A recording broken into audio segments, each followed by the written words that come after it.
I am Anya Vance. I knew something was off when they moved me out of the war room and into the burn room. My old desk was right by the founder's glass-walled office, soaking in the natural light that poured in over the San Francisco Bay. Now my desk sits right next to the Keurig coffee machine, where the smell of burnt plastic and stale coffee hovers like a constant reminder that anything valuable can be ruined. They called this administrative pool logistics. That's how they packaged a seasoned operations specialist with 9 years of experience and demoted me to a glorified errand runner, all to clear the runway for Damian Hale, the new VP of Strategic Growth. Damian was currently standing in the conference room, laser pointing at a chart whose data accuracy I had verified 10 times, declaring loudly, "We need to optimize core capabilities." Just then, the noisy HP printer behind me spat out an old compliance report from 2021. I glanced at the text on my screen. Damian had just mispronounced the name of the risk-scoring algorithm, the very algorithm I had spent a month translating from code draft into legal language for patent submission. I took a slow sip of the lukewarm coffee. I had been erased, but they forgot that even a ghost can see.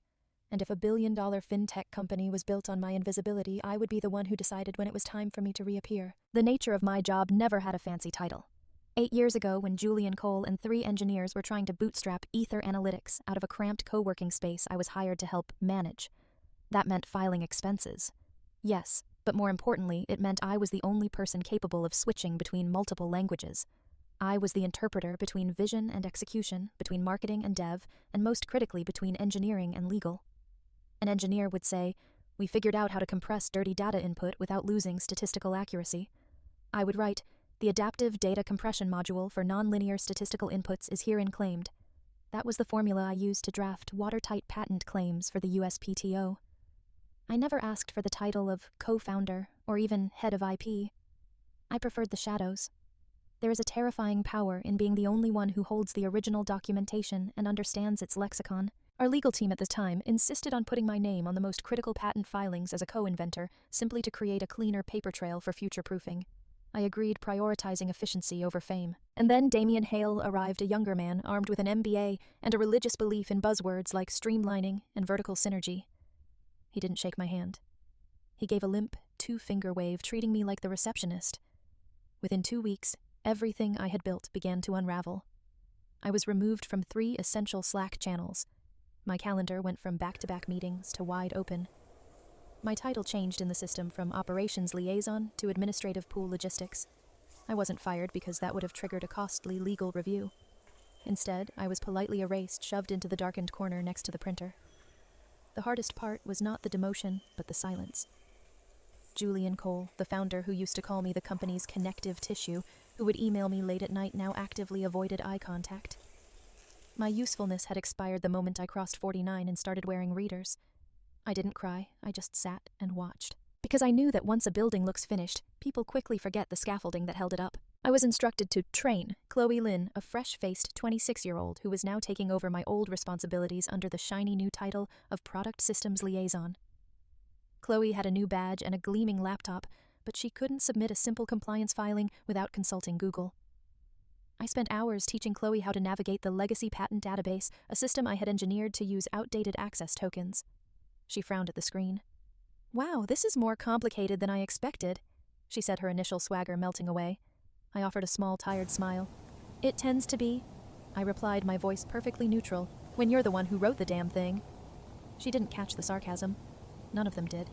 They assumed legal systems and operational workflows just materialized from some off-the-shelf SaaS product. Meanwhile, I sat at my old desk and watched. I saw them forwarding my old legal files to interns. I saw Chloe fumble with version control like a toddler with a chainsaw, breaking protocols I had spent years building. I said nothing. They wanted the work without the woman. They wanted the system without the architect. I was too experienced to fire, but too quiet to promote. So I sat, I watched, and I listened. And I started printing. Not out of malice, but as an act of precaution. Every time an old email thread about a patent amendment or a firmware approval draft popped up, I quietly printed it out. I didn't alter a single date or signature. I simply archived like a historian documenting how an empire forgot who laid the first bricks. I stored them in boxes beneath my desk, labeling them by feeling. This is when they needed me. This is when they stopped. This is when I knew I was gone. I had been the invisible backbone of this company. and I knew exactly how close that backbone was to a complete fracture. The rumors of the billion-dollar acquisition spread like wildfire through the office. Omnicorp, a monolithic fintech corporation replacing Tectomy, was circling Ether Analytics. Everyone started preening, updating LinkedIn profiles and trading sneakers for loafers. I maintained my deadly calm. I had seen windfalls fall apart faster than a three-legged IKEA table. Amidst the growing frenzy, I received a simple email. It wasn't from Damien, Julian, or Chloe. It came from Vera Thorne replacing Tecto legal-led counsel for Omnicorp, working on the due diligence team. Subject line patent, US 20XX, verification request. The body was 2 lines of polite corporate language asking if I would be willing to verify my contribution to a specific patent filing from 5 years ago. It was the patent covering our core risk-scoring algorithm replacing haptic sensor module. I stared at the email. No one had asked me anything real in weeks. I felt the urge to hit delete to let the silence continue. But then I thought of Damien sneering about legacy documentation bloat, and Chloe, who once asked if co-inventor was a ceremonial title. I didn't delete it. I replied briefly professionally and attached my original annotated notes explaining exactly how I had solved a key technical issue by adjusting the legal claim language. And I signed it, Anya Vance co-inventor, replacing Elizabeth Jean Warren. 2 days later, Vera Thorne replied. Her tone had shifted less canned, more curious and suspicious. She had cross-referenced my signature against other filings. Seemed I was listed on quite a few. Her email contained a direct question. Cross-reference indicates you are tied to 11 other key valuation filings, including core optimization logic. Could you explain why this is not reflected in your current title or equity package? I didn't answer that question. I knew it wasn't really for me. It was for Julian and Damien. They had opened the filing cabinet and the ghosts were walking. I had been relegated to admin pool, a logistics coordinator. But paper doesn't lie. And once the lawyers get curious, there's no hiding what's been buried. The office environment quickly devolved into a pressurized silence. I could hear Damien Hale starting to use words like oversight and clerical error during hushed, unscheduled calls. Then the binder showed up. Thick, ugly, and labeled preliminary IP ledger, internal review only. Though I didn't see it, I heard the whispers. A junior counsel at Omnicorp had hit a recursion loop during the vetting process. The name Anya Vance replacing Elizabeth J. Warren kept surfacing not once, not twice, but 47 times across core filings. Patents covering our core algorithm, the compliance engine, the machine learning modules, the IP binder, was effectively my professional biography. Omnicorp didn't like it. Big money never does. They demand clean lines and authority maps.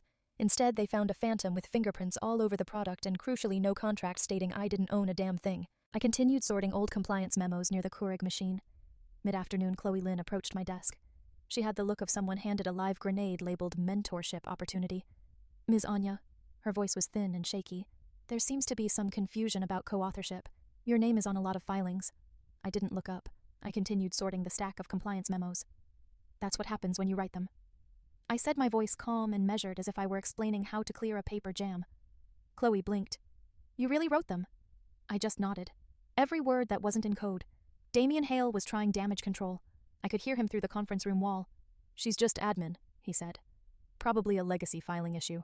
We'll clean it up. Just admin. In that moment, my silence stopped being passive. It became armor. I didn't need to storm into meetings or bang my fist on a table. I just needed to wait. Because I knew the binder wasn't the end. It was the door that had cracked open, and the lawyers wanted real answers, not from a VP with shoe-polish charm, but from the woman whose name had started showing up where it mattered most on the intellectual spine of the company they were about to pay $1 billion for. They summoned me like a hostile witness. No polite warning, just a knock on my cubicle wall from HR. They need you upstairs now.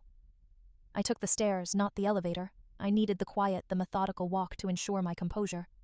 When I walked into the small conference room, Damien was pacing. Chloe sat beside him like a nervous shadow. Julian Cole, the founder, was at the table. No one offered me a seat. Damien launched in immediately. Hey, Anya, he said, forcing a smile. We just need to clear something up real quick. Looks like a clerical issue on some of the filings. We're going to submit a clarification packet, just something formal that says you were support, not a contributor. Standard stuff. He slid the paper toward me. That's when I reached into my bag. No theatrics, just the soft slide of a paper on the laminate. It was a certified printed copy of the original filing for the haptic sensor module, the one that started this avalanche. It bore my signature, and the former CTO's. Co-inventor acknowledgement was stamped unambiguously in black ink. "You're listed as co-inventor," legal mumbled. "Because I am," I said. The room felt suddenly smaller. Damien tried a weak chuckle. "Yeah, but look, it's a gray area, right? Contributions don't always equal ownership." "You used me," I cut in. "You used my work, you used my knowledge, you used my silence." Chloe blinked hard. "I didn't ask for my name to be there," I continued. "But your legal team put it there because it was cleaner than fighting for the rights after the fact. They knew I authored the language." The lawyer for Ether cleared his throat.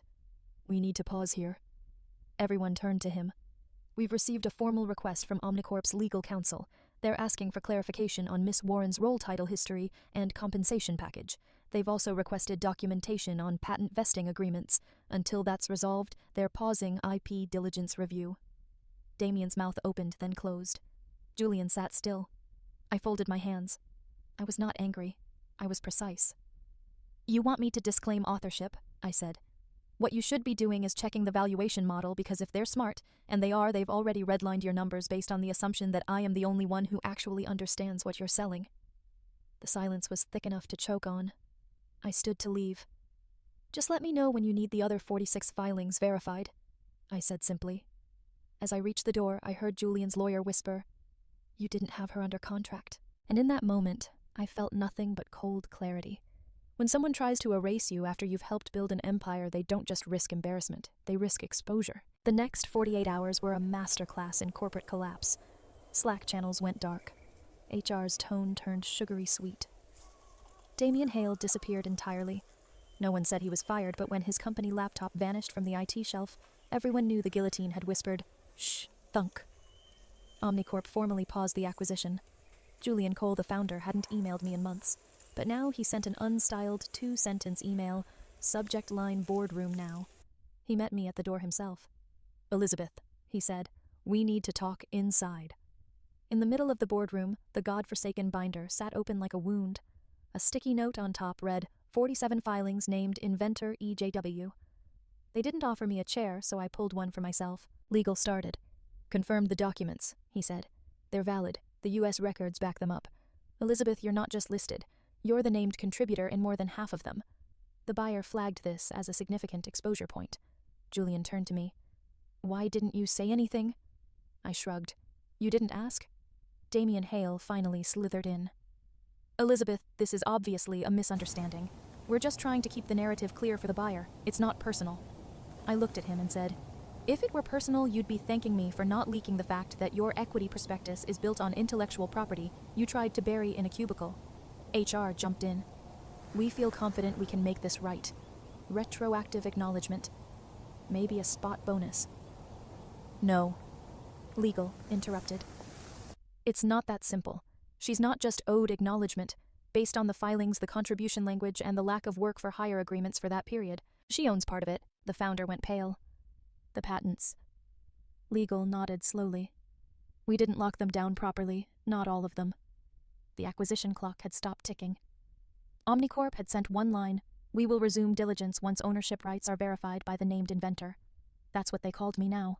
Not admin support, named inventor. I sat back, crossed my legs, and said, "Well, it's not clean, is it?" Julian raised a hand to silence Damien. "Don't," he said. The board called an emergency session. Julian Cole emerged 2 hours later, looking 10 years older. He didn't make eye contact when he approached my desk. "Anya," he said, "we'd like you to rejoin the leadership team, effective immediately." I waited a beat, then replied, "What's the title?" He hesitated, then said, "Chief Innovation Officer." I nodded. He already had the paperwork printed. Damien Hale's name was already being erased from the internal directory. Chloe Lynn was reassigned to documentation support. At noon, I entered the boardroom again. I took the seat at the head of the IP review table. The buyer's CEO was there now. He looked at Julian briefly and turned to me with a nod. "You're the one we came for." I opened the binder. My binder. "Shall we begin?" I asked. And no one said a word. Real power doesn't arrive with sound. It arrives with silence. And silence, when held long enough, becomes gravity. I never raised my voice. I never leaked a file. I just documented, witnessed, and filed. And when the time came, I let the paperwork speak. Silence isn't surrender. It's a strategy.